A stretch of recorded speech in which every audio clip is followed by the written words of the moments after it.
Quarter one in 2025 in AART's Northwest Side campaign development journey was all about preparation, from letting the community know through the Northwest Side Visioning Session Part 2 that we were about to do some internal work. This is what we decided. Food access is the campaign topic. We're going to take a team of leaders, go internal, train them, develop a plan, and launch it sometime later this year. On March 12th, we had our Visioning Session Part 2 at Brentwood Church. And it was great to see how many people filled that space, intentional on coming together as a community and deciding what safety would look like for our neighborhood. I was lucky enough to be in space and have the opportunity to get a few interviews, and people had some wonderful things to say about why they were there, what they wanted to see from the event, and then what they captured after the event. Overall, I think it was a great success.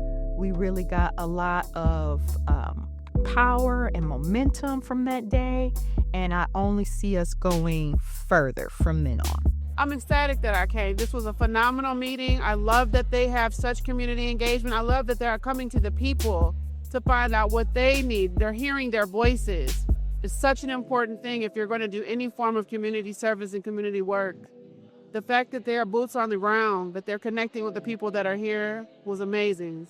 And I really, really am glad that I came. I think I really would have missed it if I missed it. I've left here learning a lot. It's a lot of people that actually care about the community more than just me, which is a really great thing. There was a lot of different opinions. So I think it was a really good resource for people to learn a bunch of different stuff. So I can't wait for the next one. So what was magnificent about that night was that there were so many people already doing community work in silos or within their formal job, and not thinking that there were other people doing the work too. And so I think there was a family effect. It was almost like a reunion of cousins who hadn't met each other and was excited to know, you're doing this work? You're doing this work? We're in this together? Some people even knew each other from other walks of life and had no idea of the other hats that they wore. It was very enlightening to see so many people just like breathe in and breathe out, not even just because that was part of the space that was needed, but also because now they could find a home where they can be intentional about doing that work together. And hopefully that collaboration could bring, a greater response, or they could really see the efforts of their labor in community, because some of them were on the verge of being tired, but that event gave them the energy to have hope and to keep going. Yeah, whenever you're deciding on what a topic of a campaign should be, there's always going to be experts in the room, and I'm glad we had those experts in the room. They wanted us to think about, how do we educate our neighbors in food access? How do we educate our neighbors to use health as wealth? How do we inform our neighbors that this is safety? How do we make this a collaborative effort that doesn't just fall apart as this was a cute idea?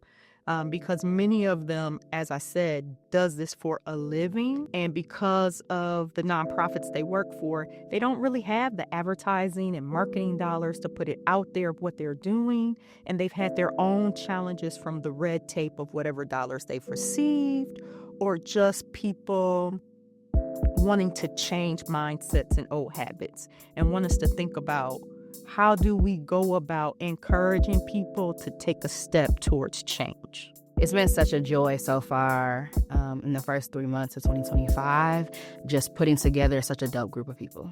We're super excited to welcome Albert Robbins, Miss Anita Johnson, Carnell Hogans, Delisha Morris, Natea Taylor, Nikki Crown, Mrs. Shirley Tucker, Lalita Williams, Chuck Butler, Latoya Keeler, AART Bird III, and many new leaders later to the campaign, many of which who we've been building with on the Northwest side since we started this work in 2021, maybe connecting with some of them in 2022 or so. So I'm gonna just clue y'all in a little bit into the experience of developing a cohort of leaders and what that's like. We had to have several conversations with each of the 11 of them about their interest levels.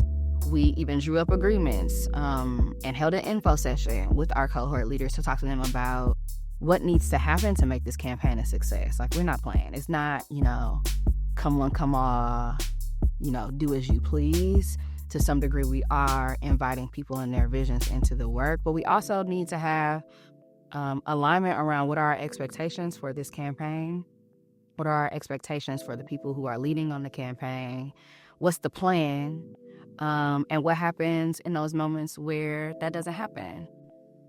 The African American Roundtable develops Black leaders to transform our lives.